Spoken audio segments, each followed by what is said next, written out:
தமிழ் பணிச்சம்மல் தக்கோலம் என் ஜலநாதன் அவர்கள் தலைமையேற்றிருக்கிறார். அவரை பற்றி சொல்ல வேண்டும் என்று சொன்னால், சற்றேறக்குறைய 7 நூல்களை எழுதியவர்.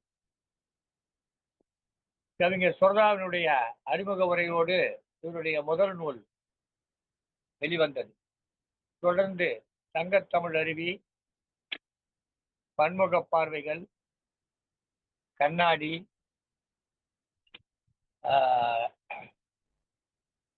இழைப்புலி, அர்த்தமுள்ள திருக்குறள் என்றெல்லாம் பல நூல்களை எழுதியிருக்கிறார். தமிழறி வானொலியிலே தொடர்ந்து நாள்தோறும் காலை கதவு நிகழ்ச்சியிலே பங்கேற்று சிறப்பித்து வருகிறார். அத்தகைய சிறப்புக்குரியவர் தான் இன்றைக்கு இந்த நிகழ்ச்சியினுடைய தலைமை பொறுப்பு. இங்கே நிகழ்ச்சியிலே வருகை புரிந்திருக்கக்கூடிய தருவாய் நிறைவாய் தருவாய் சங்கத்தமிழ் இலக்கிய பூங்காவின் தலைவராம் திருவள்ளுவரை தொழுது செயலராம் பாவேந்தரை வணங்கி நிகழ்ச்சிக்கு வருகின்றேன். உலகெங்கும் உள்ள தமிழ் உறவுகளுக்கும் சங்கத்தமிழ் இலக்கிய பூங்கா ஒருங்கிணைப்பாளர் திரு நீலகண்ட தமிழன் ஐயா அவர்களுக்கும் உள்ளிட்ட குடும்பத்தார்களுக்கும், நிகழ்ச்சி பொறுப்பாளர் கவிநிலவு ப ஆயிஷா சித்திக் அவர்களுக்கும், நிகழ்வில் பங்களிப்பாளர்களுக்கும் மற்றுமுள்ள அனைவருக்கும் என் வணக்கம். இன்றைய நிகழ்வில் தலைமை வகிக்க எனக்கு வாய்ப்பளித்த சங்கத்தமிழ் பூங்கா உள்ளிட்ட பல நல் உள்ளங்களுக்கு வணக்கத்துடன் நன்றியை தெரிவித்துக் கொள்கிறேன். திருக்குறள் எல்லாவற்றையும் உள்ளடக்கிய நூல்.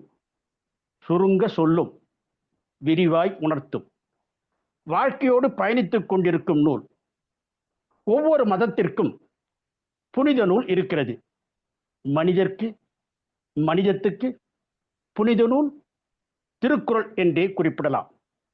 உள்ளத்திலும் இல்லத்திலும் இருக்க வேண்டிய நூல் திருக்குறளை நாம் படிக்கின்ற குறளின் கருத்து உள்பட பலவற்றை ஒவ்வொரு பொழுதும் ஆழ்ந்து படிக்கின்ற போது பலவற்றை உணர்த்தும்.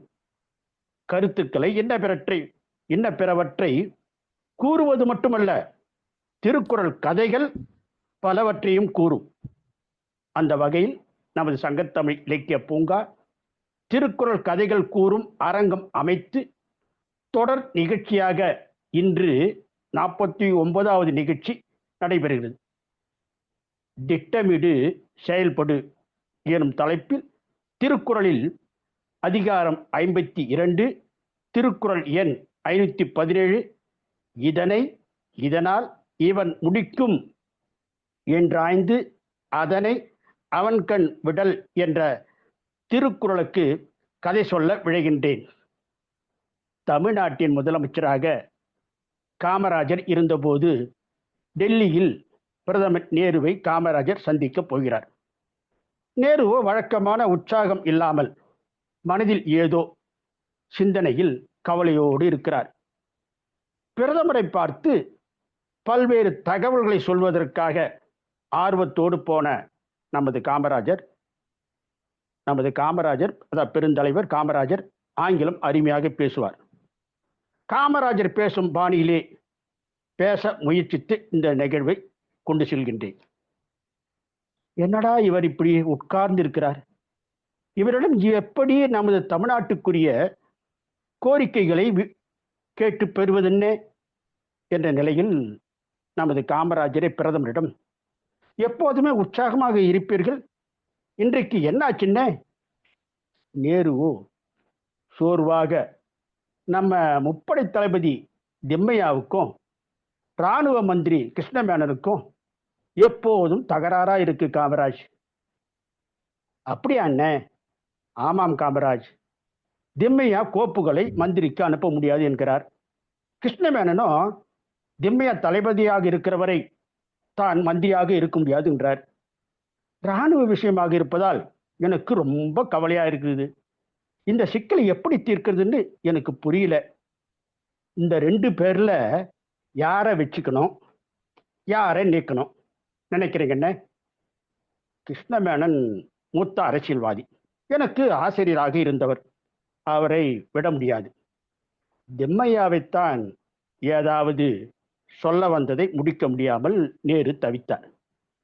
புரிந்து கொண்ட நமது காமராஜர் கொஞ்சம் கூட தயங்காமல், நீங்க உடனே கேபினெட் மீட்டிங் போட்டு திம்மியாவுக்கு கேபினெட் அந்தஸ்து கொடுங்க, அவரோட திறமையுள்ள அதிகாரிகளையும் 6 மாசத்துக்கு வெளிநாடுகள்ல சுத்திக்கிட்டு வர சொல்லுங்க, உலகம் பூரா புதுசா வந்திருக்கிற இராணுவ தளவாடங்களை பற்றி அவங்க ஸ்டடி பண்ண போறாங்கன்னு கேபினெட்ல தீர்மானம் போட்டுடுங்க, அவங்க போயிட்டு வரட்டும், அதுக்குள்ள நீங்க இங்க பண்ண வேண்டிய மற்றதையெல்லாம் பண்ணிவிடலாம்னு பொறுமையோடு கேட்டுக்கொண்டிருந்த நேரு, திம்மையா திரும்பி வந்ததும் அவரை எங்கே அகாமடேட் பண்றது, அதாவது எந்த போஸ்டிங் கொடுக்கறது, எங்க தங்க வைக்கிறது என்று நேரு கேட்டார். உடனே பெருந்தலைவர், இப்போது இந்தியாவின் முப்படைக்கும் தளபதியாக திம்மையா இருக்கிறார், இதுவே ரொம்ப டேஞ்சர்னே. அப்படியா சொல்றீங்க? ஆமாண்ணே, திம்மியா நினைச்சா ஒரே ராத்திரியில பிரைம் மினிஸ்டர் ஹவுஸ் கஸ்டடியில வச்சுவிடலாம்னே. அதனால அவர் திரும்பி வர்றதுக்குள்ள 3 படைகளுக்கும் 3 தனித்தனியா தளபதியே நியமிச்சுடலான்னே. அவர் வந்து பார்த்துவிட்டு அவரால் ஒன்றும் பண்ண முடியாதுன்னே. எல்லாத்துக்கும் தளபதியா இருந்து நாட்டாமை பண்ணினவர் ஒருத்தர் ஒரே ஒரு படைத்தளபதியா இருக்க சம்மதிக்கவும் மாட்டார், வெளியேறத்தான் பார்ப்பார்னே. அமைதியா ஓய்வு கொடுத்தலான்னு என காமராஜர் பேச பேச தன் இருக்கையிலிருந்து நேரு அவர்கள் மகிழ்ச்சி தாழ முடியாமல் காமராஜரை கட்டி தழுவிக்கொண்டு, Kamaraj, what a fantastic idea. Kamaraj, பொருத்தமான சிந்தனையோடு நல்லதொரு கருத்தை எனக்கு தெரிவிச்சிங்க, மிக்க மகிழ்ச்சி, நன்றி. காமராஜர் சொன்னபடியே வெளிநாடுகளுக்கு சென்று திரும்பிய திம்மையா தன் நிலையை உணர்ந்து தானே ஓய்வு பெற்று வெளியேறினார்.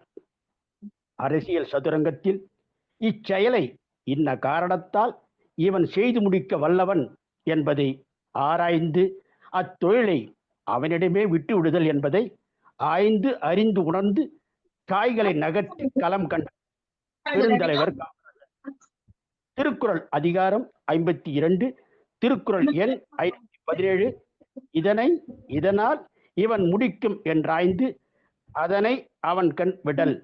நன்றி, வணக்கம். பக்கோலம் என் ஜலநாதன், உத்திரமேரூர் சங்கத்தமிழ் இலக்கிய பூங்கா.